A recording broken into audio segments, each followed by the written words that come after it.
Esto es La Entrevista con Raúl Valladares. El próximo 27 de enero, Xiomara Castro, postulada al Poder Ejecutivo por Libertad y Refundación Libre, tomará posesión del cargo con un cúmulo de retos que demandan del mayor pensamiento y talento para que la mancha del Titanic nacional, en manos de la primer capitana de la historia nacional, no haga aguas y se pierda en la lugubre de sus propias Honduras. Las presiones sobre la nueva gestión parten desde los movimientos sociales, partidos políticos, sector empresarial y el resto de la región, a la expectativa de que el nuevo gobierno cumpla sus promesas de campaña, que sea funcional, distinto al que reemplaza y con una salida en la elección de la Junta Directiva del Congreso Nacional, tal cual lo pactó con su socio del PCH en octubre pasado. Hugo Noé Pino, artífice del plan de gobierno de la presidenta electa, destaca que los retos incluyen dar soluciones a los problemas de la Empresa Nacional de Energía Eléctrica, readecuar la deuda política y compromisos con organismos financieros internacionales, crear políticas anticorrupción, reabrir el sistema educativo y garantizar la vacuna anti-COVID-19 a todos los hondureños en los primeros 100 días de mandato. Economistas y sociólogos nacionales destacan que la nueva administración recibe un país quebrado y con más del 70% de la población viviendo bajo la línea de pobreza, como se nota en las calles, en caravanas de migrantes y en costos de energía eléctrica y combustibles que asfixian a la economía.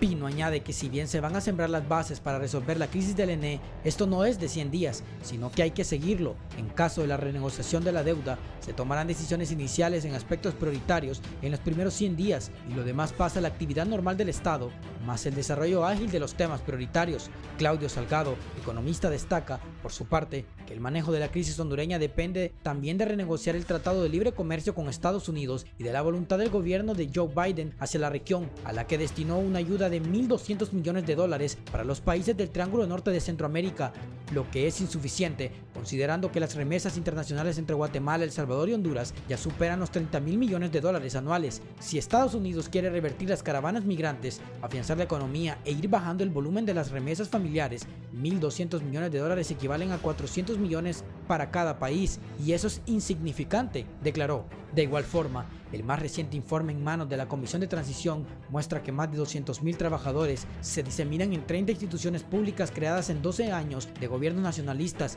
y que hoy podrían estar en vilo laboral. Las disyuntivas que se manejan está reducir la masa salarial, evitar la duplicidad de funciones, unir dependencias estatales y ordenar el cierre de algunas, que en la actualidad absorben el 80 al 90 mil dólares en el pago de sueldos y salarios anuales.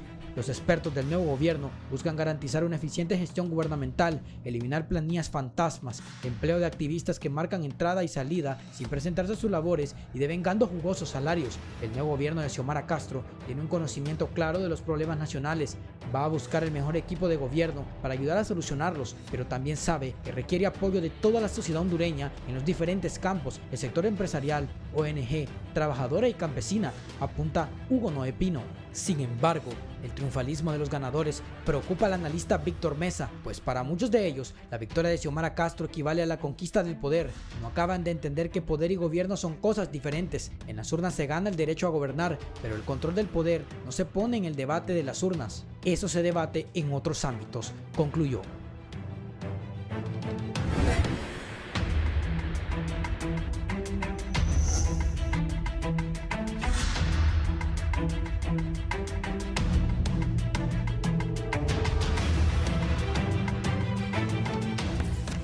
Buenos días, gracias por estar en la entrevista de Canal 11 y Radio Visión Honduras. Vamos a hablar del nuevo gobierno. ¿Qué se espera del nuevo gobierno? Abogado Germán Leixelar, buenos días. Buenos días, Raúl. Buenos días, Luis León. Es un placer estar con ustedes. Un saludo a toda tu teleaudiencia y bueno, esperamos poder emitir algún tipo de comentario valioso por toda la incertidumbre que hay y simplemente abriría el tema diciendo expectativas y esperanzas muy altas, pero que aparentemente se han venido reduciendo muy rápidamente con todos los desafortunados eventos del Congreso y otras cosas que hay por ahí, pero que deseamos sean resueltos porque Honduras necesita soluciones, no problemas. Buenos días, don Luis León. Buenos días, Raúl. Buenos días, Germán Leixelar. Buenos días al pueblo hondureño. Bueno, yo creo que la expectativa es una expectativa bastante alta y creo que ahora habrá que dar respuesta al pueblo hondureño, sobre todo alrededor de tanta oferta, de tanta promesa, y que creo que los hondureños que ya están en un nivel de hartazgo, Raúl, están esperando soluciones rápidas. Así que esperemos que haya una buena coordinación, una buena planificación inicial para empezar a mostrarle al pueblo hondureño que se pueden hacer cambios significativos e importantes, primero para beneficiarlos y después para avanzar como país. Voy a saludar a don Olman Valladares y preguntarle, don Olman, ¿cómo va a recibir las finanzas públicas este nuevo gobierno, del gobierno que sale? Su experiencia, ¿qué le dice, don Olman? Buenos días. Gracias, Raúl. Buenos días, Germán y Luis. Un saludo esta mañana.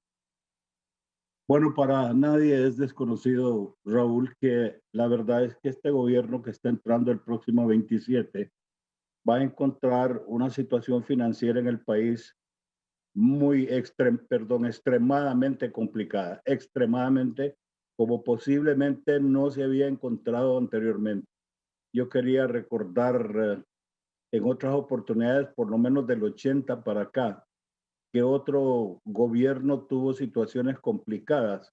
Y yo diría que tal vez el presidente Azcona, cuando entró en conflictos con el gobierno, el Departamento de Estado, porque era parte de la personalidad del presidente Pepín Azcona, y le cortaron los financiamientos en los últimos tiempos, y no fue sino el siguiente gobierno que se benefició del flujo de recursos de las fuentes internacionales. En este momento, mire lo que está ocurriendo. Hay una anarquía absoluta en la administración de las finanzas públicas.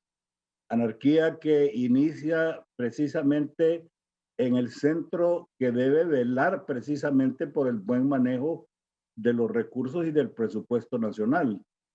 No sé qué es lo que va a pasar.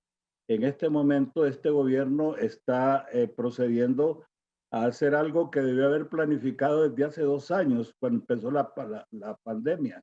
Un gobierno previsor no mira solo el hoy y no trata de salir de los entuertos cotidianos, sino que mira a mediano y largo plazo.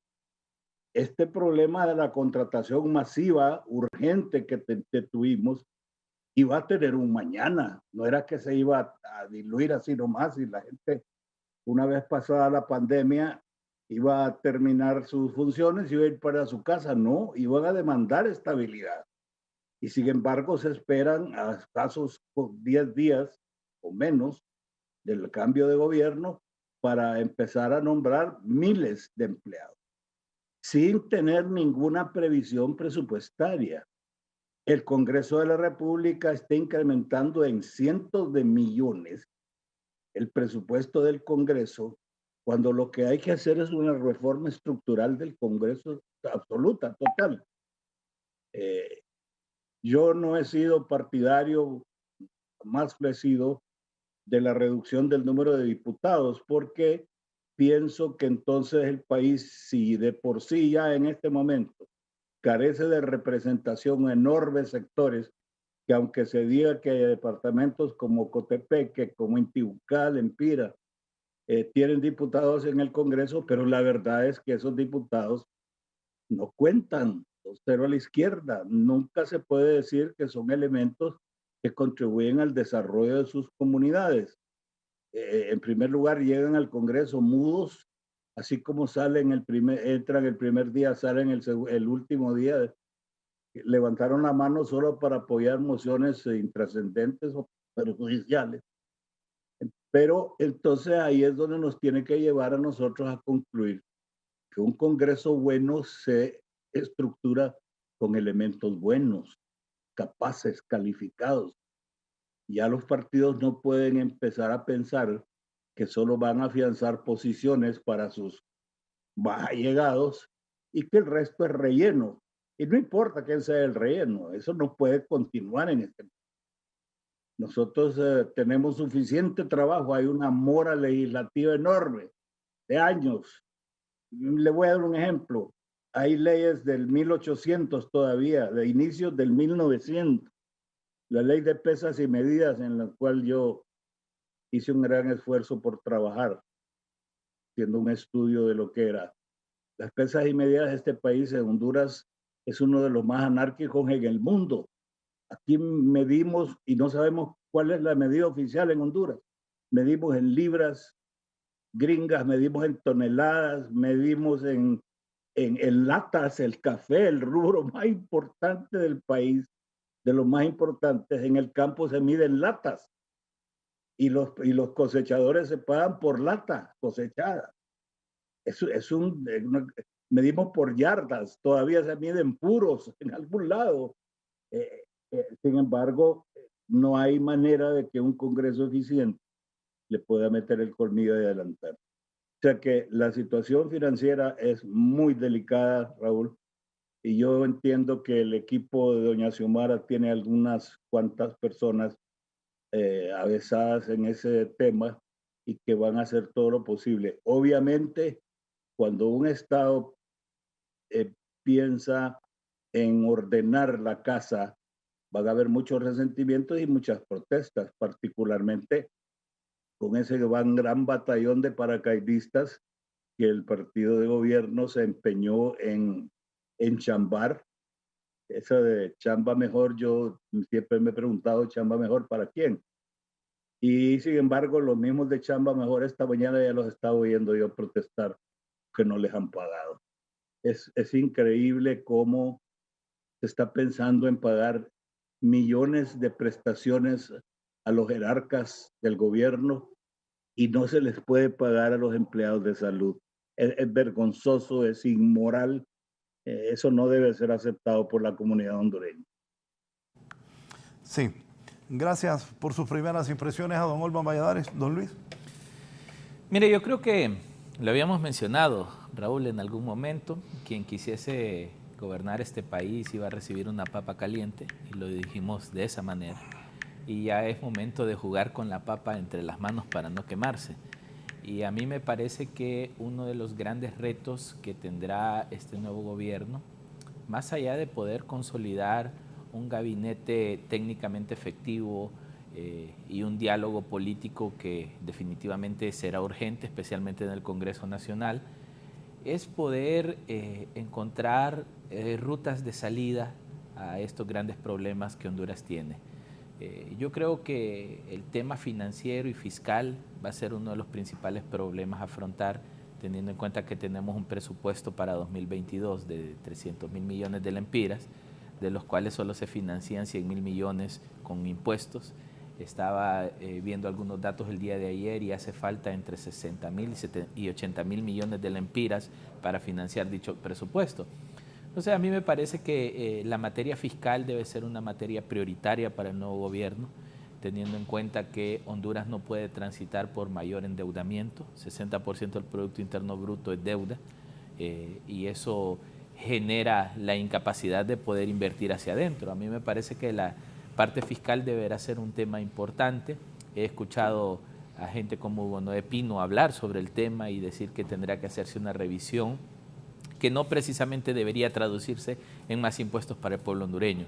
Yo creo que ahí habrá que tomar decisiones muy sabias. Una vez teniendo, Raúl, claro cuál es la materia económica que se va a poder implementar y cuál va a ser la ruta de trabajo que va a poder implementar este gobierno con los pocos recursos que tenga, que definitivamente están quedando muy comprometidos, creo que habrá que empezar a buscar respuestas inmediatas para el pueblo hondureño. El tema de salud, el tema de empleo son temas urgentes y yo creo que ahí habrá que hacer un análisis profundo de cómo poder reactivar un sistema de país que está tratando de funcionar muy afectado por una pandemia y muy afectado por esta economía de la que hablamos.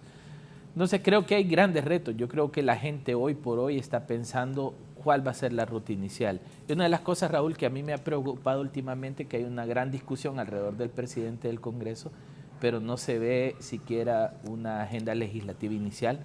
O sea, cuál va a ser el primer tema de discusión en ese Congreso Nacional, cuál va a ser la primera ruta de trabajo.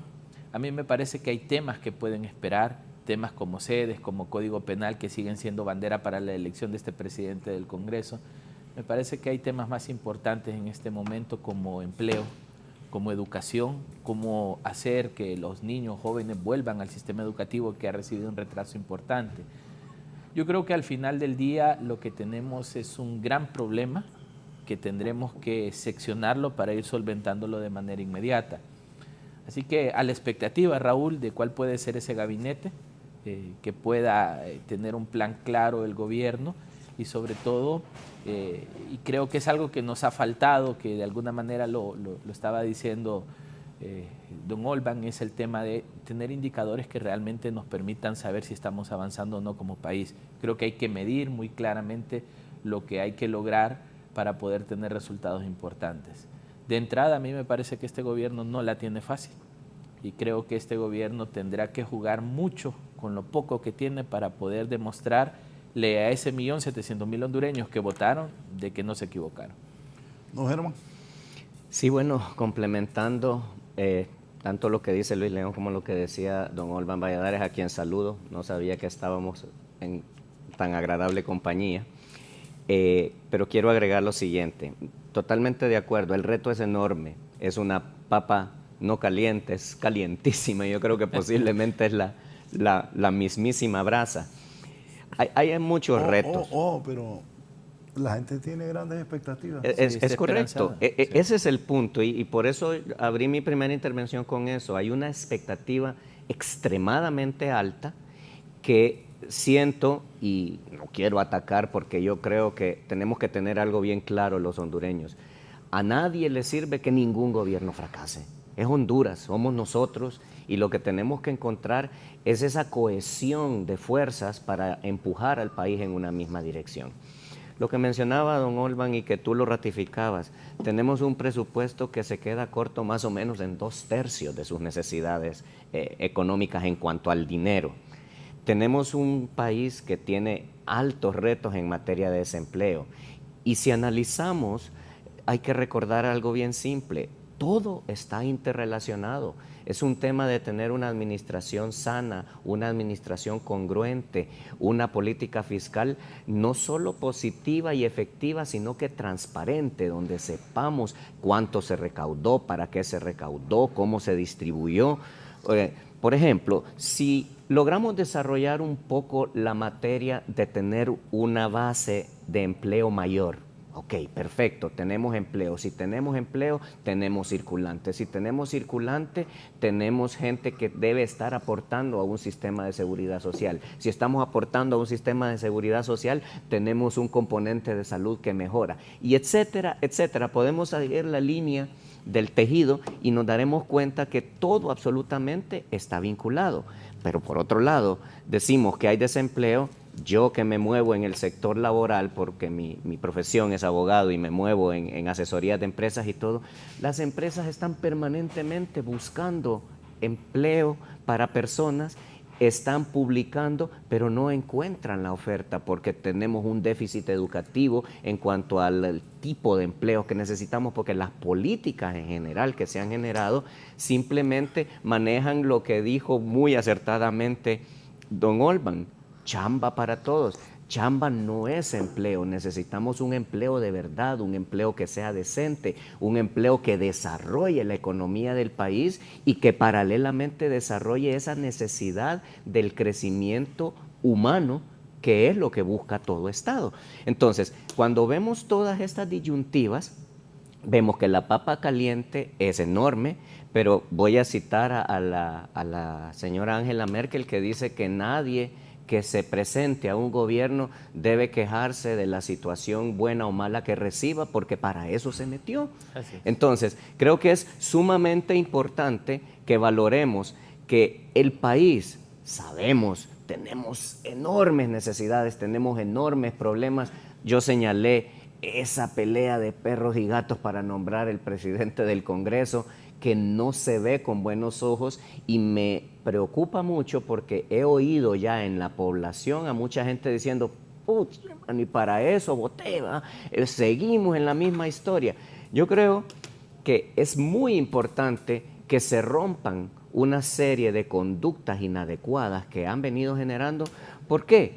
Porque miren, hablaba don Olban, quiero citarlo nuevamente, de la deficiencia que tenemos en cuanto a la agenda legislativa. Es una realidad, pero ¿sabe qué?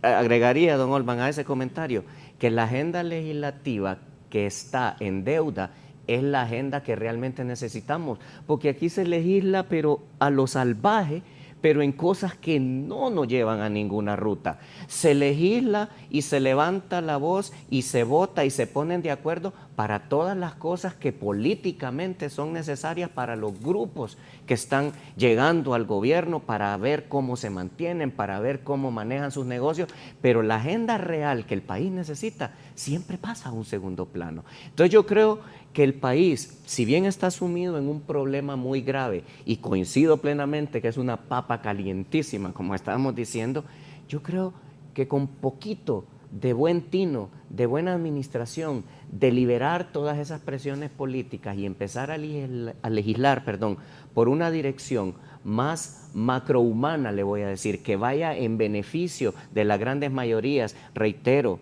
generando un mejor empleo, generando mejores expectativas, teniendo transparencia, porque lo fundamental es que en este momento todo el mundo está enfocado en la falta de transparencia que tuvimos en estos últimos años de gobierno, porque fueron 3 periodos de un mismo partido. Pero yo voy a insistir, yo creo que esa transparencia siempre ha estado ausente en los últimos 40 años de vida democrática que hemos tenido, y no es que se trate de atacar o defender a alguien, no, se trata de que objetivamente veamos que esas son las realidades que estamos teniendo y que alguien por fin venga y rompa con esos esquemas negativos. Porque de otra manera el país no va a avanzar en las direcciones que acabo de alguna manera señalar y complementar. Don Olman, ¿cómo integrarse al gobierno? ¿Cómo avanzar en esos primeros 100 días? Mire, don Raúl, y yo creo que aquí los pasos están bien claros. Primero, la gente está con muchas expectativas sobre cómo es que va a armar doña Xiomara su gabinete. Y yo quiero expresar en este momento que yo alejaría dudas en relación con las críticas que se le han hecho a ella, en cuanto a que no tiene la formación académica, que no ha sido una persona con experiencia en la función pública, porque la verdad es que la función de primera dama no es una función que le pueda proporcionar un gran bagaje, un gran conocimiento, un cúmulo de experiencias como para que le garantice que va a hacer. Pero doña Xiomara no debe olvidar un precepto que dice que para gobernar lo que se necesita hacer es sabio en la escogencia de su equipo. El liderazgo es solo el arte de administrar recursos humanos. ¿Qué quiere decir esto? La persona que, aunque no tenga el conocimiento múltiple, sino que un poquitito de razonamiento, de lógica, si sabe escoger a su personal, y esto no es difícil. Recuerde usted, Raúl, en el gabinete don Osvaldo López. Don Osvaldo López era un militar, y era un militar, no fue de academia, no es el militar universitario que sale ahora de la Escuela Militar Francisco Morazán, sino que era un militar de cerro. Sin embargo, cuando le toca asumir el poder en los años 70, recuerde usted que se hablaba del gabinete de oro. Osvaldo López en aquel momento pensó más que todo en la estructuración de un equipo de hombres y mujeres capaces. Y no hemos vuelto a tener un gabinete de esa naturaleza, de ese calibre.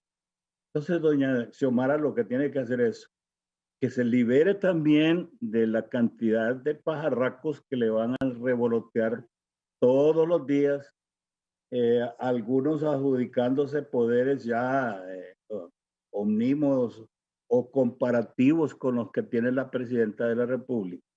Otros que van a tener que van a tratar de ser co-gobernadores y no sencillamente subalternos de la presidencia. Y esos puede ser que le hagan mucho daño, porque obviamente esas personas han contraído compromisos con sus adeptos, con sus activistas, y obviamente han estado prometiendo el cielo y la tierra. Bueno, doña Xiomara es uno de los primeros Valladares que tiene que contrarrestar y escoger precisamente las personas, no importa de qué partido sean, no importa. pero que tengan la capacidad para poder llevar a cabo las transformaciones que el país necesita. Honduras necesita un cambio radical. Mire, aquí los Castro en Cuba, los Maduro, los Chávez se quedarían chiquitos, porque aquellos hicieron transformaciones que a la larga no les funcionaron y han empobrecido sus países. Honduras necesita cambios radicales superiores a los que necesitaba Cuba en su momento, porque son 200 años de atraso los que tenemos. Entonces, ¿qué se necesita en este momento? Al igual que en el fútbol, para ponérselo sencillo, cuando vamos a hacer una selección nacional para representación internacional, ¿a quiénes escogemos? ¿A los recomendados o a los mejores jugadores que en la cancha han demostrado su capacidad para enfrentar todos los problemas deportivos a que se exponen? Entonces, eso es lo que tiene doña Xiomara, es aprender a administrar los recursos humanos y a ser firme, enérgica en sus posiciones. Los ejemplos de mujeres que han asumido el poder en el mundo y en la historia. Yo diría que no nos limitemos a pensar solo en Angela Merkel, que es en el mundo contemporáneo un fenómeno, pero ya existieron mujeres como Golda Meir en Israel, como Indira Gandhi en la India, que cogieron países gigantescos con problemas monstruosos y sin embargo pudieron salir adelante. Eso es lo que yo le auguro a doña Xiomara, y la verdad es que, como dice Herman, a nadie le interesa que el país fracase. Mire, ya las fuerzas políticas tradicionales que han gobernado el país ya demostraron que no han sido capaces. Entonces lo que necesita son nuevas mentalidades, nuevos recursos, nuevos acercamientos a los problemas con nuevas soluciones. Y eso no lo van a dar las mentes ya agotadas, las mentes desgastadas y sobre todo las mentes ya probadas de que no funcionan. Se necesita gente verdaderamente joven, y digo yo joven en ideas, no necesariamente en edad, porque en Honduras hay una juventud, incluso juventud que está expatriada, juventud que no encontró campo aquí por el egoísmo triunfante de las fuerzas tradicionales políticas, que no encontró, que vino aquí a jovencitos que fueron enviados al exterior a prepararse y sin embargo regresaron a una economía deprimida, un empresariado que no logra salir adelante, y no logra salir adelante sencillamente, Raúl, sencillamente. Y esto no me van a dejar mentir ningún microempresario, ni mediano, ni gran empresario, es que en Honduras, para poder emprender, para ser emprendedor, usted tiene que vencer al primer monstruo que se le enfrenta, y ese es el gobierno y nuestro sistema. Es un sistema engorroso, es un sistema decadente, es un sistema que no está diseñado, jamás estuvo diseñado para estimular el progreso y el desarrollo de la industria, de la agricultura. Nunca. El gobierno fue precisamente el primer socio inactivo que han tenido el empresariado en Honduras. Ser empresario en Honduras es ser valiente. En Honduras no existen capitales y no han existido, aun cuando podemos identificar una docena de hondureños que han triunfado más allá de la norma, pero en general el empresariado es muy escaso de recursos. El poder está en lo que yo he llamado siempre el bolígrafo, con el cual se firman los documentos y los pagarés en la banca. Este es el capital de los hondureños. Aquí está el capital de los hondureños. Por lo contrario, entonces, usted tiene un socio que no pone ni un centavo y sin embargo se puede llevar el 40% de los ingresos brutos de su empresa. En impuestos directos, en impuestos indirectos, en imposiciones de cualquier naturaleza, sin ningún reparo en lo que las medidas que está tomando están ayudando y están beneficiando. Porque el problema de Honduras, mire, todos los días escuchamos los medios de comunicación que se dirigen a los mercados, tanto capitalinos como de San Pedro Sula. Y la primera observación es, están subiendo los precios. Esto es una barbaridad, que no sé cuánto, que no sé cómo. Pero nadie entiende la mecánica de los precios. La mecánica de los precios se basa particularmente en la capacidad de producción. Si nosotros no tenemos producción en el campo suficiente para darle de comer a toda la población, seremos un país empobrecido, un país desnutrido, porque no habrá capacidad de alimentarse. Pero aquí, por ejemplo, mire, en este momento, la ocupación principal, y me disculpan lo que voy a decir, y posiblemente Germán esté de acuerdo conmigo, pero en este momento, ¿cuál es la gran preocupación del sindicalismo en Honduras? El salario mínimo. Pero han pensado que es mejor tener más gente trabajando que menos gente ganando más. Porque entre más se ponga capacidad de compra en el mercado sin tener paralelamente un incremento en la producción, estamos creando inflación. No hay otra manera de verlo. Entonces, ¿qué hace el gobierno para estimular la producción? ¿Qué hace con tener unas reservas ahí de unos cuantos miles de quintales? Eso no resuelve el problema de la inflación. Y tenemos cíclico en el año, termina la cosecha, salen las cosechas al mismo tiempo, se caen los precios, se perjudica al productor y después cuando escasean las cosechas, escasean todas de una sola vez y entonces se disparan los precios. No podemos seguir en una economía tan díscola, tan alocada como la que tenemos, y eso es sencillamente la falta de visión y de capacidad para entender un modelo económico para un país como estamos. Pero aquí los activos que han habido son precisamente importar modelos de otros países, modelos que ya fracasaron, que no se adaptan a la idiosincrasia hondureña ni a las condiciones geográficas y productivas del país, y entonces así estamos. Pero aquí me quedo porque entonces mis colegas del foro no van a poder tener tiempo de expresar. Gracias, Raúl. Esto de la tarifa eléctrica y combustibles. Yo creo que esa va a ser una de las primeras banderas de este nuevo gobierno, teniendo en cuenta que la decisión es administrativa, no pasa por el Congreso Nacional. Entonces hay una posibilidad de dar una respuesta rápida, especialmente en la revisión de la fórmula de combustibles, que también en el gobierno de Manuel Zelaya fue uno de los grandes éxitos sociales, el haber tenido combustibles de bajo costo. Yo creo que por ahí puede ser una oportunidad de este gobierno de darle una respuesta rápida al pueblo hondureño. Mire, aquí tenemos un problema, el galón cuesta más de 100 lempiras y todavía lo seguimos calculando en litros. La gente no entiende lo que decía la especulación. Hay tantas formas de medida en Honduras y la gente no la comprende. Creo que esto pudiera dar paso a una decisión rápida, pero que una decisión que vaya directamente al porcentaje de impuesto tendrá un efecto económico para el gobierno. Aquí el 40% de cada galón se va para impuestos de gobierno y eso es una gran fuente de recursos para los gobiernos. Y en materia eléctrica, Raúl, yo creo que ese es uno de los grandes talones de Aquiles. Honduras perdió una ruta de a dónde iba. En la década de los 90, con CEPLAN, se entendía un poco qué es lo que quería llegar el país. Creo que esa década fue una década de bonanza para Honduras. Llegamos a ser el granero de Centroamérica, vendíamos energía eléctrica. Muchos culpan al huracán Mitch. Yo culpo a la poca capacidad del país de darle respuesta a un desastre natural. Hoy, 22 años después, estamos viendo que Honduras perdió sistema productivo, perdió sistemas empresariales, perdió todos los sistemas que en aquel momento funcionaban.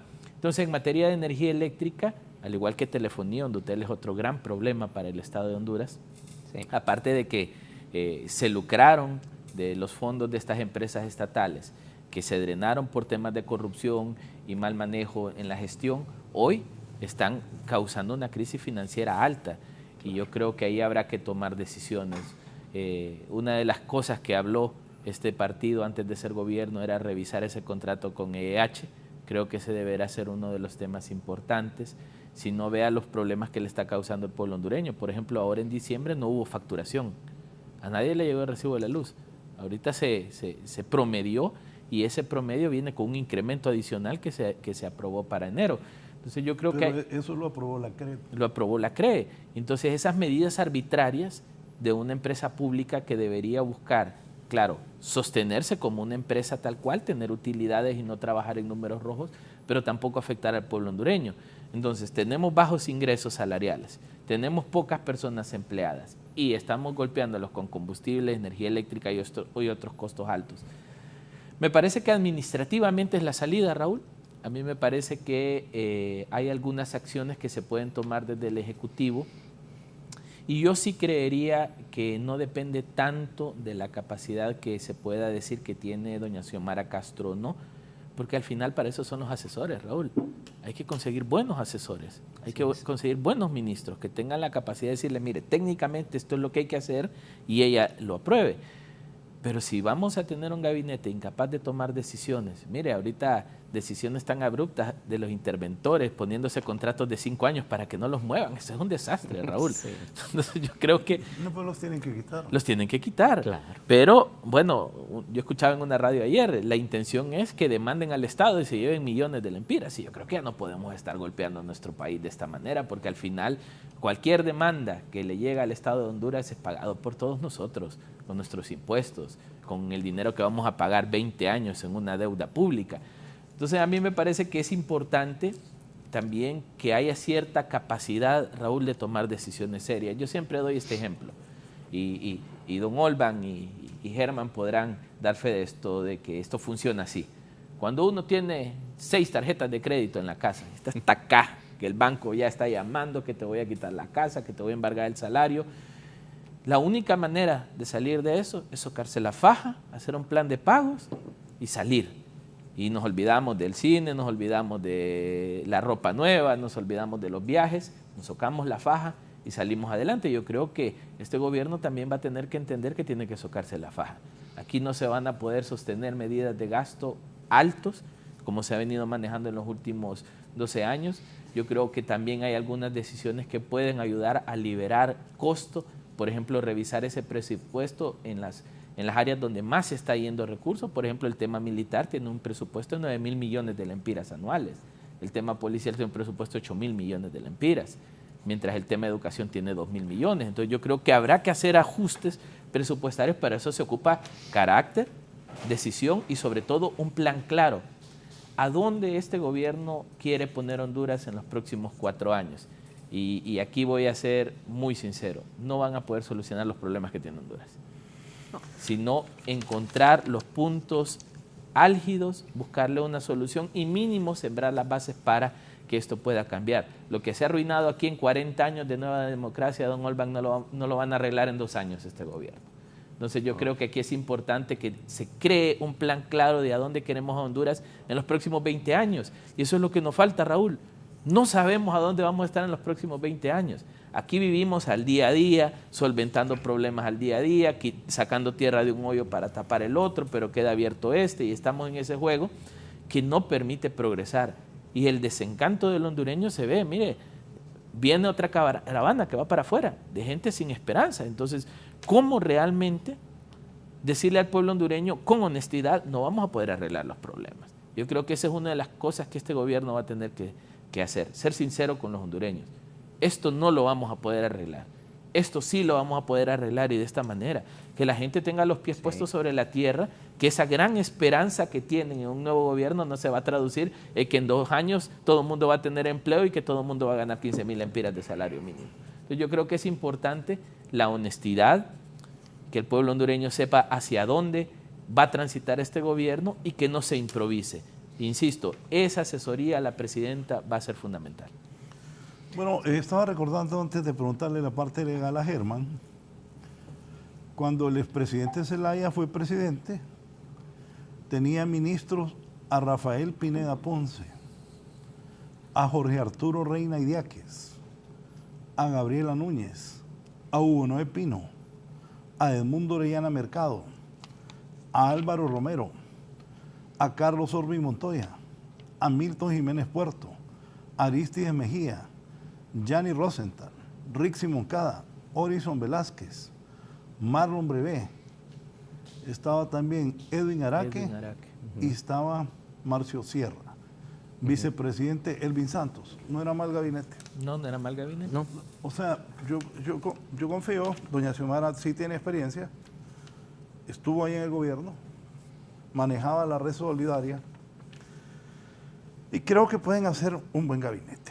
¿Cómo balancear la seguridad jurídica y la inconstitucionalidad de las famosas sedes? Bien, primero que nada quisiera retomar un poquito lo que decían, porque primera pregunta que yo me hago.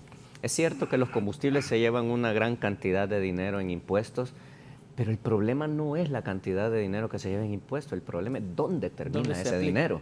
O sea, yo creo que nadie estaría en contra de pagar impuestos elevadísimos. Yo conozco países donde le quitan el 60% del dinero a la gente, pero tienen unas carreteras espectaculares, tienen salud, tienen educación, tienen todo, y a la gente no le molesta. El problema nuestro lo resumiría en esto. Es un problema serio de mala administración que viene de la demagogia que tú bien señalabas, porque son demagogos diciendo que se van a resolver las cosas en 2 cuetazos y sumado a 2 puntos esenciales que también se tienen que atacar, que es la corrupción y la impunidad. Porque no hay presupuesto que aguante ni administración que aguante si hay corrupción y hay impunidad. El ejemplo que tú diste de las tarjetas de crédito, yo me soco la faja, hago todo aquello, pero si por ahí anda mi hijo comprando los tenis de 2.000 lempiras, anda gastando en la discoteca, compra whisky carísimo que no está para ello, jamás, nunca vas a salir de la deuda. Entonces, a nivel de la administración del Estado es bien importante que eso se haga. Y quiero también, fuera de tu pregunta, Raúl, sumar a lo que decía Olban. Miren, y si hay personas de sindicatos y personas del sector obrero escuchando, espero no se malinterprete, pero lo que señaló Olban es fundamental. Miren, yo les voy a dar un tip de algo que normalmente no se sabe. El salario mínimo en Honduras, si un 20% de la población económicamente activa y oficial lo recibe, podemos sentirnos dichosos. No es cierto que el salario mínimo beneficia a todo mundo. ¿Y qué es lo que sucede? Cuando tenemos un país donde la especulación está a la orden del día, porque como bien lo dijimos, desde las nomenclaturas que utilizamos, no sabemos el valor de las cosas. Que si galones, que si litros, que si onzas, que si libras, que si el esto. Todo eso genera una cultura de desconocimiento del valor de las cosas. ¿Y qué es lo que sucede? Ese paradigma que tenemos del salario mínimo, que solo se revisa cada tantos años, ¿para qué? Para darle a la gente más dinero, pero no más poder adquisitivo. Porque de inmediato, como bien lo señaló Olban, en cuanto cae el salario mínimo, toda la estructura de precios cambia. ¿Por qué? Porque no hay un derrame económico, no hay suficientes puestos de trabajo, no hay el factor esencial que es la producción. Entonces el pastel económico que repartimos en lo que denominamos salario mínimo simplemente se va reduciendo en un grupo cada vez menor de personas. Entonces, ¿qué es lo que sucede? Si no se cambia ese paradigma y no cambiamos salario fuerte por salario en más personas, las cosas no van a caminar. Y entro a tu pregunta. Yo siento que el problema que tenemos es que aquí nuestra visión siempre es destructiva o punitiva. Si usted ve un policía de tránsito, el policía de tránsito no está ahí para que el tránsito fluya o para informarle, está escondido esperando que usted cometa una infracción porque su función es multarlo. Y no es esa la forma en que debemos gobernar el país. No, pero, no todos, pero algunos también la función es ver si te sacan algo. Es correcto. Conseguir la cena. Es que precisamente ahí es donde viene el tema. Cuando tenés una visión punitiva, el que está ahí dice, mire, alero, esto es lo que le toca, pero yo le puedo rebajar eso a la mitad. Porque promueve una actividad de corrupción que es la que tenemos que atacar también de otra manera. Pero ¿por qué funciona este esquema de esa forma? Porque la gente tiene que rebuscarse, como decimos, porque hay una realidad, don Olban, que hay que decirla porque es real. El salario mínimo no ajusta. El salario mínimo no ajusta. Hoy estaba oyendo en la mañana a los dirigentes sindicales que están pidiendo entre 16 y 18 mil lempiras de salario mínimo. Y se lo digo con sinceridad, posiblemente sea el salario justo y correcto, pero no es el salario que podemos pagar, ni es el salario que nos va a resolver el problema, porque en cuanto eso ocurra, lo único que va a suceder es que se va a reducir la masa empleada, se van a disparar los precios y por beneficiar, vuelvo a repetir, a un 20% de la población se va a ir y se va a hundir todo el país. Si eso ocurriera,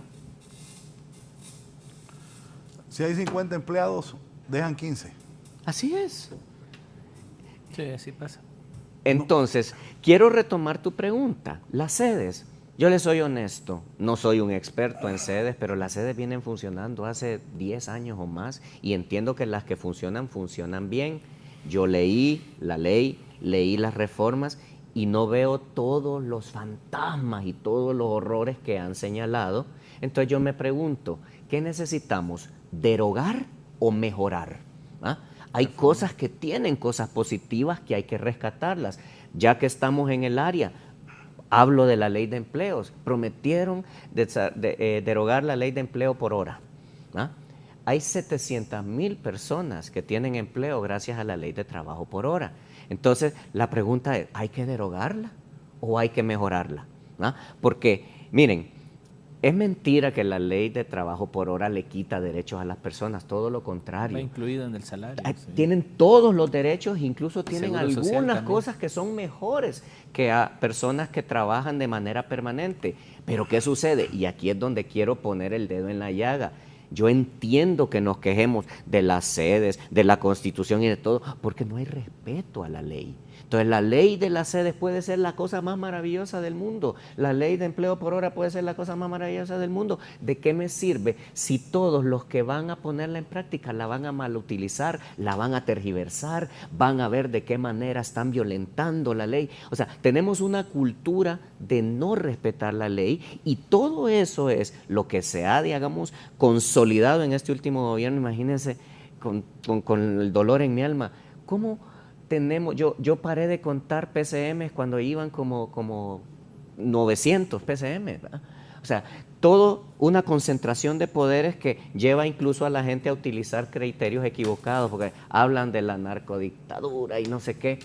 No hay dictadura, lo que hay es una concentración de poderes en una sola persona, en un solo poder del Estado, que le quita funcionabilidad al Estado, porque el Estado tiene esa estructura por una razón. El derecho, las ciencias políticas tienen ese nombre de inicio, ciencia, y la ciencia es exacta y tiene formas de funcionar, pero lamentablemente siento que en muchos niveles hemos tenido funcionarios y personas que manejan todos los entuertos políticos de nuestro país, que desconocen y que si la conocen tienen menos perdón porque simplemente han destruido todo el funcionamiento científico que tienen muchas cosas.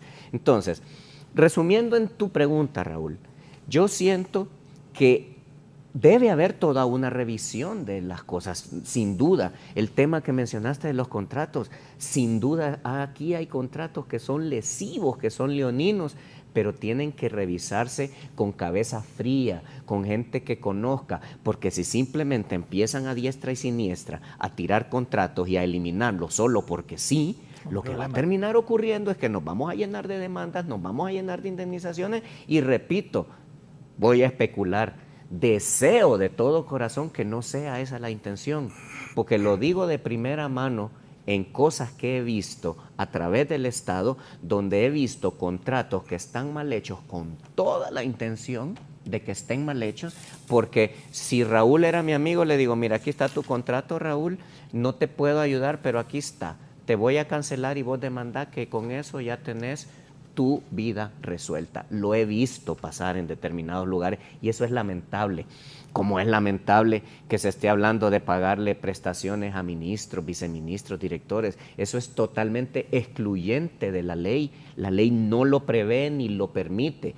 Se habla ahora de que se han aprobado leyes para que estas cosas se paguen. Señores, esas leyes son inconstitucionales porque hay toda una estructura estatal que está definida en la Constitución de la República y que luego deriva en dos ramas, que es el derecho laboral en general, que es el Código del Trabajo, y el derecho laboral del Estado, que es la Ley de Servicio Civil. Pero ¿qué es lo que sucede? Vuelvo al tema. Germán, y hay un montón de gente incapaz que por amistad les han dado unos grandes salarios. Así es. y eso en nada abona al país.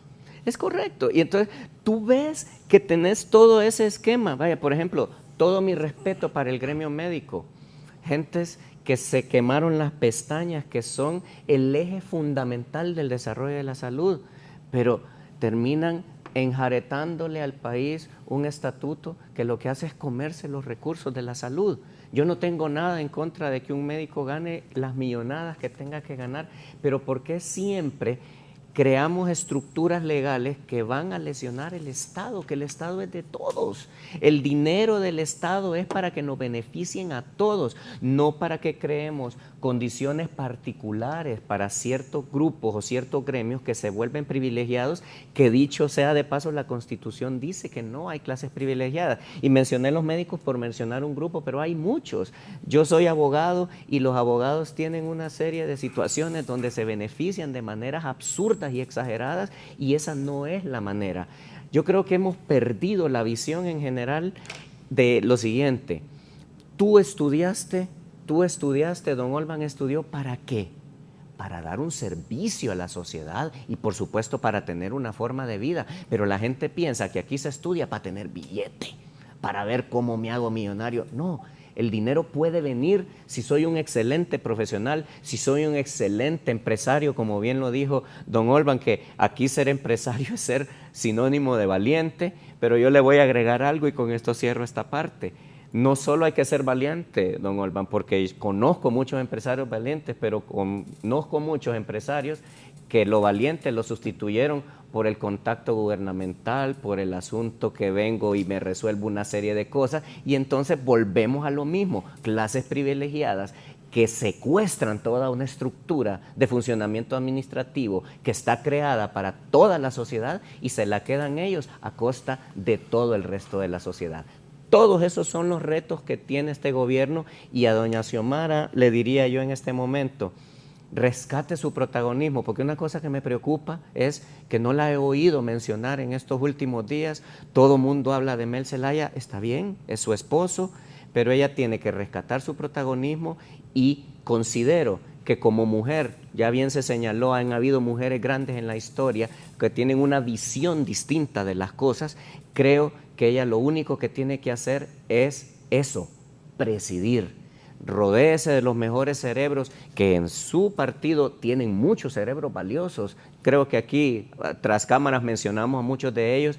Entonces lo que ocupamos es que esas personas se sumen a ese esfuerzo, que den sus mejores consejos, que las personas se dejen apoyar con esos consejos y, obvio, superar estos problemas de administración, porque podemos tener un equipo fabuloso, pero hay un monstruo de corrupción que está filtrado en todas partes y que no se va a quedar quieto, ¿eh? Se va a defender, va a contraatacar, entonces se ocupa fortaleza, y ahí viene, ven cómo está todo interrelacionado, los tribunales de la República que también ejerzan sus funciones adecuadamente, el Ministerio Público que pueda perseguir cualquier situación inadecuada. Es decir, hay toda una sumatoria de cosas que son los retos fundamentales, pero yo como hondureño lo digo aquí y lo digo siempre, a este y a cualquier gobierno que empuje las cosas que estamos señalando, yo como ciudadano de este país estoy a las órdenes para hacer mi trabajo desde donde estoy o desde donde se me pida,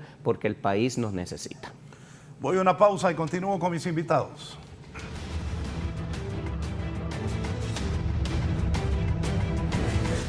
Ya volvemos con más de la entrevista con Raúl Valladares. Continuamos con más de la entrevista con Raúl Valladares.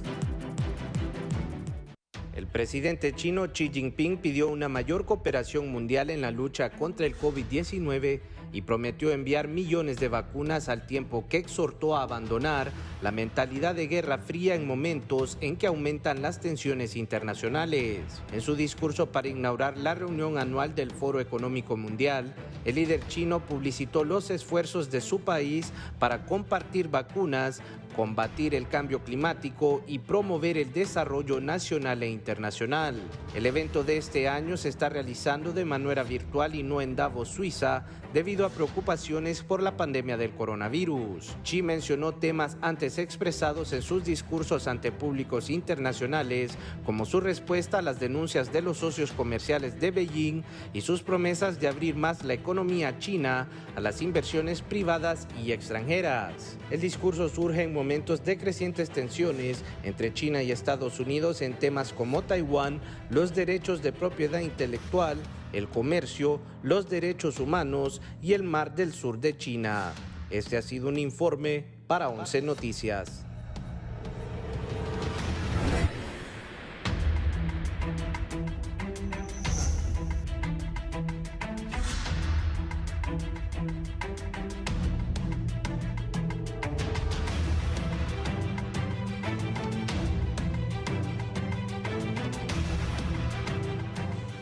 Bien, voy con don Olvan, que ha estado pensando en esto de la empresa privada, solo de Vigos me acuerdo. Don Olvan, ¿qué presiones hará la empresa privada y qué apoyo necesita la empresa privada del nuevo gobierno? Mire, yo creo que en primer lugar tenemos que empezar a definir bien los conceptos. A mí me ha preocupado mucho el hecho de que desde hace mucho tiempo venimos hablando de la empresa privada y cuando nos referimos a ella y referimos a los problemas de la empresa privada, estamos automáticamente y de manera subconsciente, estamos hablando del sector empresarial superior, de la gran empresa, entre comillas, que hay en Honduras. Y nos olvidamos que el empresariado más importante en el país es la micro, mediana y pequeña empresa, que genera el 87% del empleo en todo Honduras. Ese es un sector que no se puede dejar para consideraciones secundarias.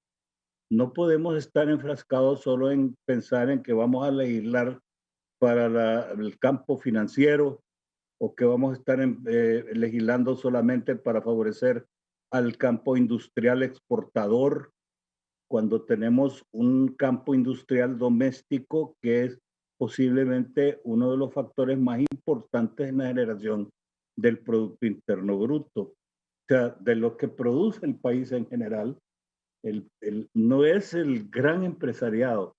El empresariado los que nos generan son divisas. El exportador nos genera divisas y eso es muy importante, porque de lo contrario no tenemos recursos para adquirir las materias importadas.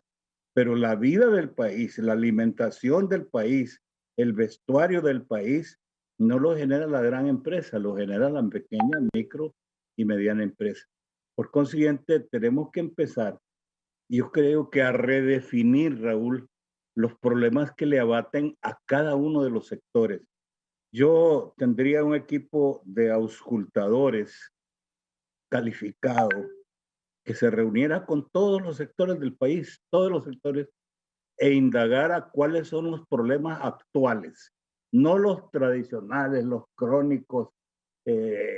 Cuando uno le pregunta a alguien específicamente, como una experiencia propia que yo tenía cuando andaba en campaña en aquellos tiempos, yo llegaba a un pueblo, a una comunidad, y entonces les preguntaba, yo tengo 10 millones de lempiras aquí en la bolsa. ¿Cuál es el problema que ustedes quieren que ataquemos? El empleo. Es que el empleo es una cosa seria, es general. ¿Cuáles son las cosas puntuales que necesitamos para resolver el problema? Necesitan el puente porque en invierno no pueden salir y porque en verano es un problema, las calles se deterioran y todo. Ese es un proyecto específico. Un problema específico, ¿cuál es de la empresa privada? Pero por sectores, no considerar la empresa privada en general. Los obreros, ¿cuáles son los problemas que le aquejan a ustedes? Y de paso quiero introducir un comercialito aquí. Mire, yo soy fiel creyente en la organización de la sociedad. Una sociedad que no está organizada, una ciudad inmovilizada, no puede perjudicar a ningún lado.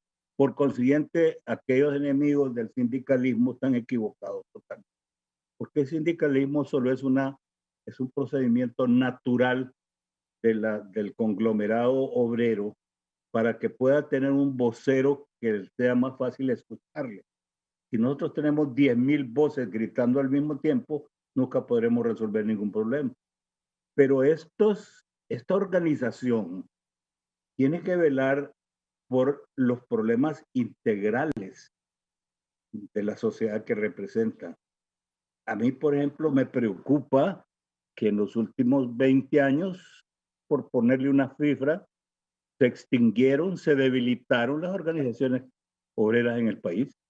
Las centrales obreras ya no representan ningún elemento político de influencia. Las organizaciones campesinas que en determinado momento fueron factor determinante para la toma de decisiones a nivel de gobierno, desaparecieron. Ya no la cuento. Usted, la poderosa Nash, ya no existe. Yo no sé ni quiénes son sus líderes y no sé si existe. El Citraterco, todos esos no existen. ¿Por qué? Porque los obreros se politizaron las direcciones, porque los obreros se concentraron en perseguir únicamente para uno de los ejemplos, el factor salarial. Esa era su lucha, pero nunca se preocuparon por tener sistemas integrales de formación y capacitación de sus obreros y de los hijos de sus obreros, de sus afiliados. Nunca se preocuparon. Las cooperativas, ¿por qué las cooperativas han subsistido un poco más como organización general? Porque sí han tenido programas intensos de formación cooperativista. Y ojalá que nosotros entendiéramos que el modelo cooperativista es un modelo que es filosófico, es ideológico, es político, es económico, como lo es en Canadá, como lo es en Alemania, como lo es en Dinamarca, donde es el cooperativismo el que ve, y ahí se eliminaría una cantidad de problemas enormes. Entonces, imagínese usted por dónde tenemos que empezar, por definir cuáles son los problemas. Si entramos, mire, si entramos en este gobierno a administrar el país como se administra, y disculpen, pero voy a usar un ejemplo, yo siempre he dicho, como la pulpería del Chinito, abre a las 6 de la mañana, vende el pan, la leche, los huevos, y ahí se está esperando el Chinito. Y no solo chinitos, también los nuestros, achinados. ¿Y qué pasa? A las 6 de la tarde cierra. Ahora a las 6 porque la Mara no lo deja más tarde y la delincuencia no lo deja.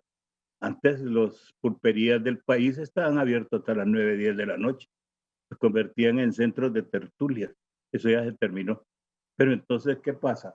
Si manejamos el gobierno así, sin generar ideas nuevas, transformadoras, sin que se le exija a los jerarcas en cada una de las divisiones y los ministerios. Usted me tiene que decir mensualmente, repórteme a doña Xiomara, qué es lo que usted ha hecho en materia de transformación de su secretaría. ¿Cómo me va a ahorrar a usted el 10% anual en el primer semestre? ¿Cuáles son sus sugerencias? ¿Qué leyes necesitan que le cambiemos para que usted alcance sus objetivos? Si así empezamos, puede ser que Honduras levante cabeza y en menos de unos 20 años tal vez podamos siquiera alcanzar un poquito el resto de los países hermanos de Centroamérica, que hace rato están despegando, con todos sus problemas de tipo de conflictos militares integrados. Aquí nos estamos jactando de tener el mejor circuito de carreteras de la América Central. Mire, yo lo pondría en duda. Yo los invito a que vayan a Nicaragua y sin ánimo de darle combos al presidente Ortega, pero en materia de carretera Nicaragua no se queda atrás. Carreteras muy buenas. Entonces no nos estemos jactando de cosas que tenemos todavía que superar demasiado. Hay un tema que yo quiero abordar y con esto concluye esta parte.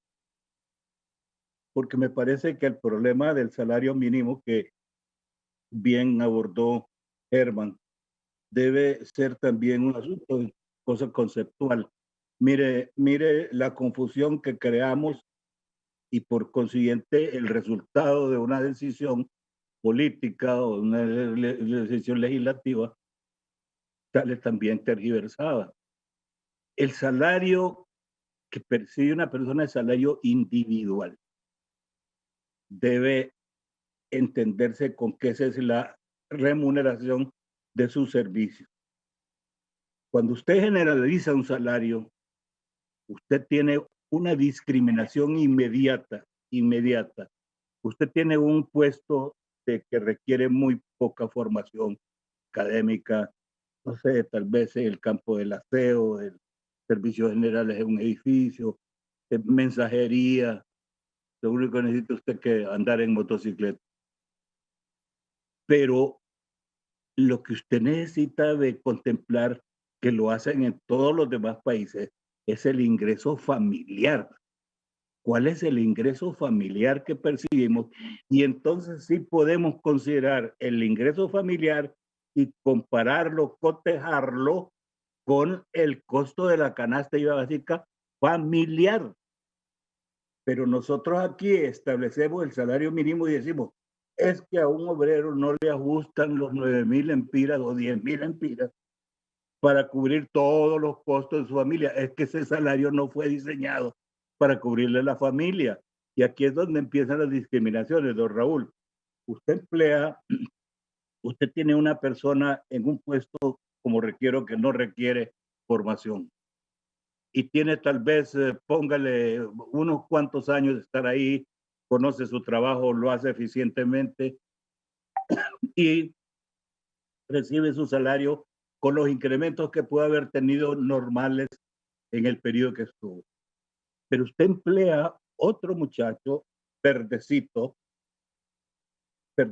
otra persona que usted ya tiene es un hombre casado, joven, pero casado, tiene un par de muchachitos, le da de comer, es una familia.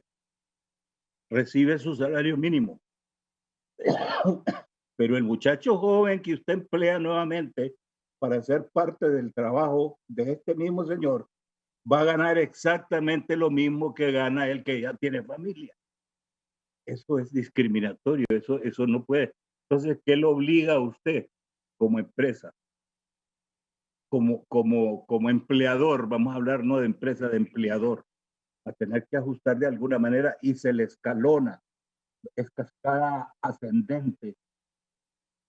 Ya no es descendente, sino cascada ascendente para arriba. Usted tiene que ajustar todos los demás salarios. Y aquí es donde lo que usted dijo, Raúl, hace unos minutos, se hace realidad.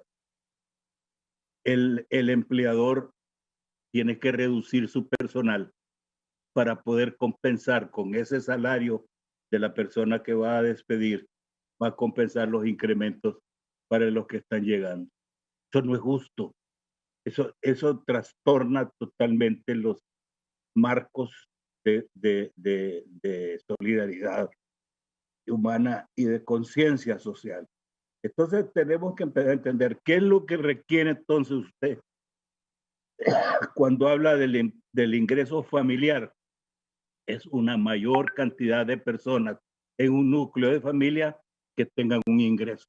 Porque si usted ajusta 2 salarios mínimos en un hogar, no es lo mismo el nivel de vida que tienen, y eso lo he experimentado yo en el transcurso de toda mi vida empresarial.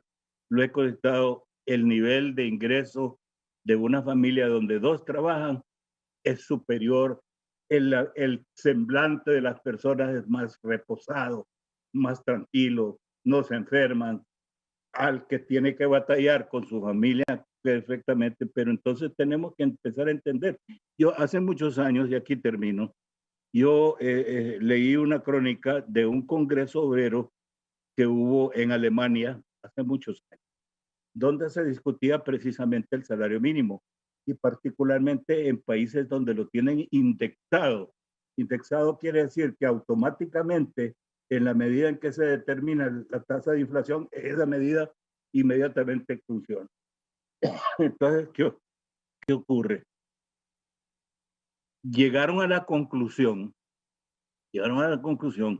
de que no era el salario mínimo el que mejoraba el nivel de vida, que era preferible que los gobiernos establecieran sistemas sociales, que los gobiernos dieran mejor salud. ¿De qué le interesa a usted que le aumenten 500 lempiras mensuales, Raúl, Germán y Luis? Si su medicina mensual para la diabetes le va a costar 1.800 mensual y le aumentaron 500 lempiras porque el salario mínimo aumentó.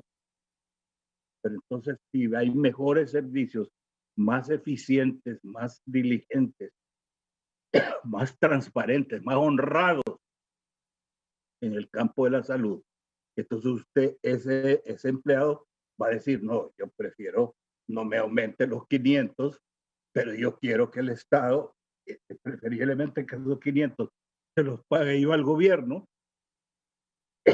y como dice Germán Leiselar, va a ser retribuido en servicios públicos más eficientes. Igual ocurre en el campo de la salud, igual, y por eso es que en países como Canadá, en realidad, Germán, los impuestos ascienden alrededor del 60 al 70% del ingreso. O sea que la gente ya se acostumbra. Yo no gano 80,000 lempiras porque tengo que pagar 70, 60, yo solo gano 20. Y con eso funcionan, pero tienen educación gratis, tienen salud gratis, tienen excelentes vías de comunicación, tienen empleo. Entonces, esas son las cosas que tenemos que darle vuelta al calcetín y empezar a aclarar y a determinar nuevos conceptos de administración pública en el país. Bien, aquí estamos hablando sobre lo que don Olvan está diciendo. Luis, ¿cuál es el principal problema que debe enfrentar el nuevo gobierno? Para empezar. No, yo estoy totalmente de acuerdo. Empleo. Si la gente no tiene para comer, nada funciona. Si la gente no tiene para consumir, nada funciona. Y creo que uno de los problemas que Honduras arrastró fue que no entendió cómo debía accionar cuando Honduras se abrió a la globalización. Honduras se abrió a empresas capaces de producir en masa zapatos. Recuerda, por ejemplo, Raúl, todos en los 80s, 90s usábamos Capriza. Sí. Y era el zapato que todos utilizábamos. Y incluso a uno le molestaba que los papás le compraban eso porque no se rompían. Era un zapato que duraba. Pero claro, en aquel momento se abrió Honduras a la comercialización. Don Olvan recordará, y empezaron a llegar zapatos salvadoreños, nicaragüenses. Sí. Los ad hoc. Los ad hoc. Y quebraron las empresas hondureñas. Es correcto. Y entonces Honduras empezó a transitar en una globalización creyendo que iba a poder competir contra monstruos empresariales. Después de, lo decía hace un segmento atrás, después de producir arroz, frijoles, hoy importamos el arroz y frijol que consumimos, Raúl. Claro. Entonces, ¿cuál es el principal reto que tiene? Carne de cerdo. ¿También? Carne de cerdo, todo lo estamos importando. Mire cómo funciona. Aquí los productores hondureños producen el tomate, la zanahoria, el pepino, y los guatemaltecos y salvadoreños se lo han comprado previo y después los salvadoreños nos lo venden. Sí. Es un desastre completo nuestro sistema productivo y económico. ¿Qué significa esto? Que la única forma en la que podemos sacar el país, yo sí creo que hay que facilitar el empresariado a niveles grandes, especialmente que venga inversión extranjera para que pueda generar empleos de cierta categoría, porque ese es otro de los problemas. Cuando aquí se habla de empleo, siempre se habla de albañilería, se habla de aseo, se habla de vigilancia, pero no todos los hondureños somos albañiles, aseadoras y vigilantes. Entonces necesitamos crear generación de empleo a diferentes niveles. Por ejemplo, el profesional universitario. ¿Cuántos universitarios se gradúan que no obtienen un trabajo? Terminan siendo taxistas, terminan siendo poniendo una pulpería porque no funciona. Pero para mí el problema del empleo pasa por identificar los grupos poblacionales y la necesidad del empleo según la capacidad. Y yo estoy totalmente de acuerdo. Hay que invertir en la micro, pequeña y mediana empresa, pero hay que hacer un análisis macro que aplique a lo micro, especialmente para poder competir en un modelo de sustitución de importaciones. Por ejemplo, Raúl, hay mucha gente que se dedica o intenta dedicarse al tema de calzado. ¿Cómo competir produciendo calzado hondureño contra todas estas empresas? Mire ahora el tema de la ropa de segunda. Sí. Eso ha sido un tema que ha proliferado de una manera increíble. El otro día le dije a un amigo aquí, oíme qué bonita esa chumpa. No en un bulto la compré, pero una chumpa bien pinta. Ahí usted encuentra marca, las ropas con etiqueta y barato, le cuesta 30, 60 lempiras. ¿Y cuánto le cuesta a una? Le costaba en aquel momento cuando teníamos modistas que hacían un vestido. Y no se extrañe que los de la boutique cara vayan a comprar ahí y se la revendan. No, esa chumpa me impresionó. Me dijo que le costó 400 lempiras. Imagínese. ¿Y cuánto le cuesta si óigame, una chumpa de pinta. Calidad. Sí. ¿Y cuánto cuesta si la compra en una tienda? 4.000, 5.000 lempiras. Fácil. Entonces, si nosotros vamos don Olvan, si vamos a aplicar emprendimiento, también hay que generar la capacidad de protegerlos, porque ese es el otro problema. Aquí han habido muchos proyectos de gobiernos que dicen vamos a dar capital semilla y le damos 2.000, 3.000, 5.000, 10.000, 15.000 personas, lempiras a una persona para que ponga un negocio y de ahí no le garantizamos toda la estructura para que él pueda desarrollarse. Porque tiene que competir contra importadores, contra los salvadoreños, contra los guatemaltecos. Entonces yo creo que el tema empleo, Raúl, es un tema importante, pero que no sea un empleo momentáneo, sino un empleo que pueda generar estabilidad económica en las familias en un mediano plazo, con un ingreso que permita subsistir, porque hay que ser honestos, Raúl, en Honduras no vivimos, subsistimos o sobrevivimos. Entonces, ¿cómo realmente el pueblo hondureño pueda tener comida? Y yo siempre he dicho esto, y no sé si ustedes lo ven así, pero el hondureño no es una persona aborazada, no es una persona que quiere ser millonario y tener 6 prados y una casa con piscina. El hondureño quiere comidita, techo, poder ir a un hospital y que lo atiendan. ¿Por qué no atender esa necesidad? También me parece que el tema de empleo es importante. Me parece que otro tema importante es educación. Honduras está estancado educativamente. Un país, Raúl, que no se educa, un país que no se forma, es un país que no prospera. Un país que no tiene una calidad educativa significativa. Mire, aquí cuando empezaron a venir las CIP, a inicios de los 2000, las zonas industriales de procesamiento, Honduras se fue allá en el gobierno de Maduro, Estados Unidos, a vender las grandes zonas de procesamiento. ¿Y qué es lo que ofrecíamos? Capital humano o mano de obra barata, pero no calificada. ¿Recuerda, don Olvan? Claro. Y en esos espacios donde, donde llegaba Costa Rica, llegaba Guatemala, llegaban los ticos y decían, BMW, ¿usted qué quiere? Quiero gente que me haga computadoras de carro, yo se las capacito. Y venía la BMW a hacer arneses y está Costa Rica haciendo tecnología. Nosotros seguimos costurando camisetas, haciendo calcetines, porque no estamos tecnificando ni siquiera el capital humano no calificado.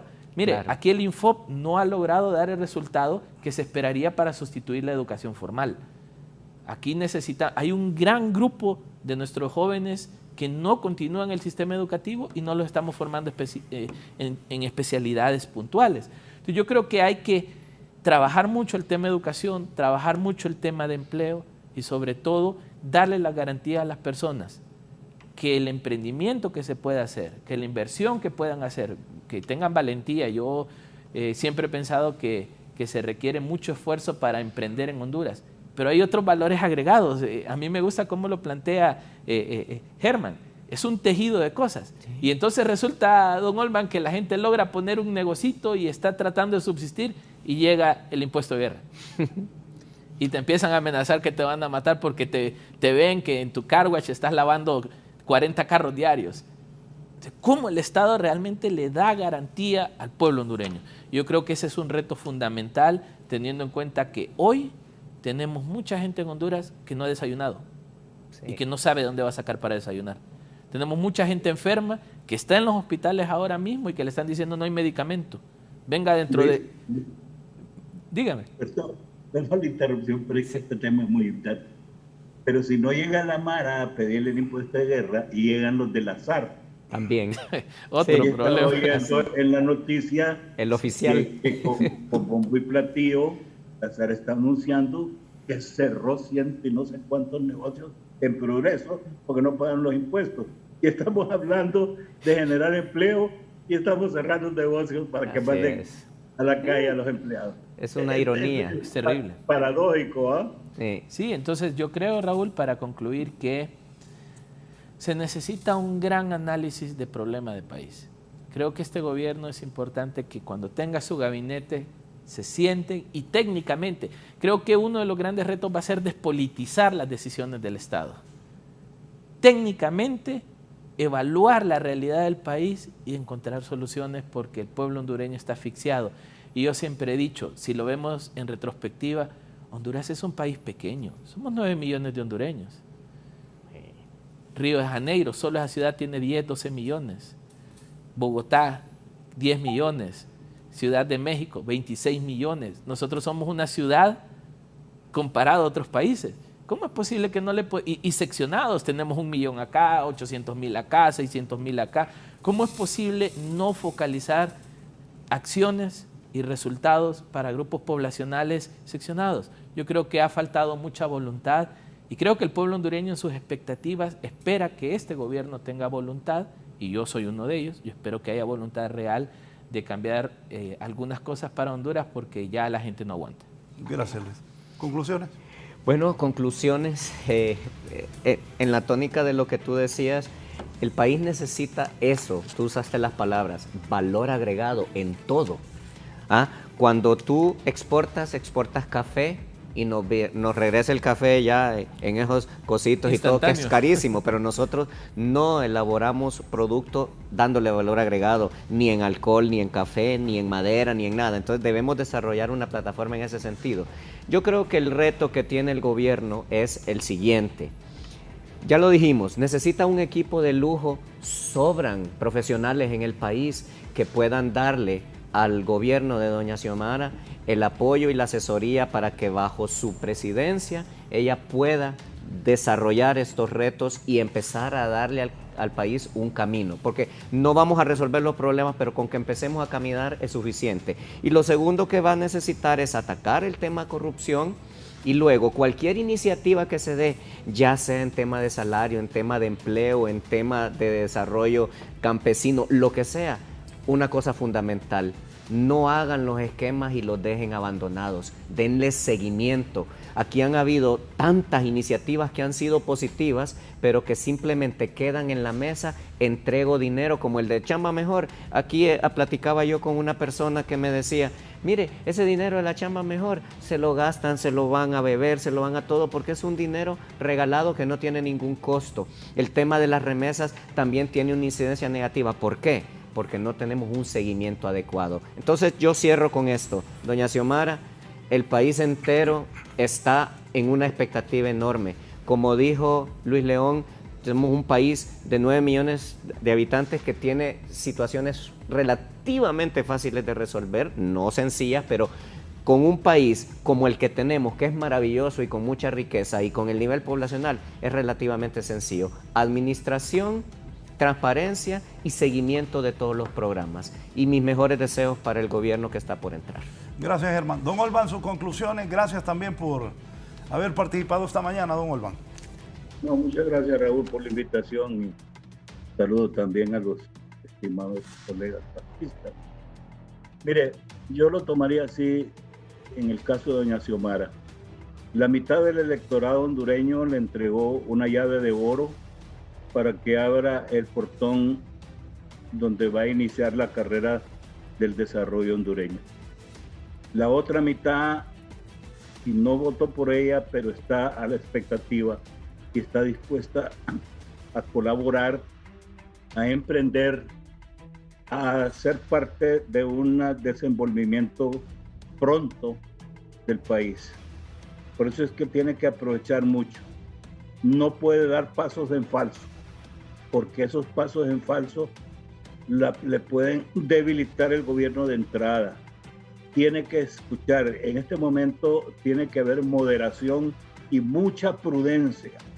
Las declaraciones imprudentes de ciertos funcionarios pueden debilitarla también en el gobierno. Entonces, el deseo ferviente de todos los hondureños bien nacidos es precisamente que la nueva administración que se supone es el concurso de varias fuerzas políticas alrededor de una mandataria, de una mujer que va a asumir un gran reto, especialmente que triunfe. Y los hondureños, como digo yo, los que pensamos en este país, los que lo amamos, vamos a estar aquí para señalar las cosas buenas que se hagan, pero con toda valentía y como se ha hecho toda la vida, vamos también a estar prestos a puntualizar aquellos errores que se estén cometiendo. Y ojalá que ella sea tenazmente tolerante a esa crítica, porque es una de las condiciones para el éxito en cualquier función de la vida humana. Muchas gracias a don Olman. Don Luis. No, gracias Raúl por la invitación. Yo creo que aquí lo que nos queda a todos es sumarnos a un barco que nos debe llevar a buen puerto a todos. Yo invito a todos los sectores, llámele academia, llámele empresariado, llámele sectores políticos, a acuerpar un esfuerzo de cambiar a Honduras. Yo creo que entre los pesos y contrapesos que deben haber y que nuestra democracia obliga que hayan y que es sano que hayan, necesitamos construir juntos, así que esperar que este gobierno logre plantear una ruta de desarrollo en la que todos nos involucremos, Raúl, y que dentro de 3, 4 años estemos aquí hablando de que Honduras ha mejorado. Yo creo que esa es la aspiración de todos. Así sea. La verdad que sí. Así sea. Me quedo con tus palabras y así sea. Todos los hondureños debemos pensar así. Gracias, don Olman. Raúl, por la invitación. Un saludo, Olman. Gracias. Gracias, Herman y Luis. Gracias, Gracias. gracias. A ustedes, gracias. Sigan en sintonía de Canal 11. Buenos días.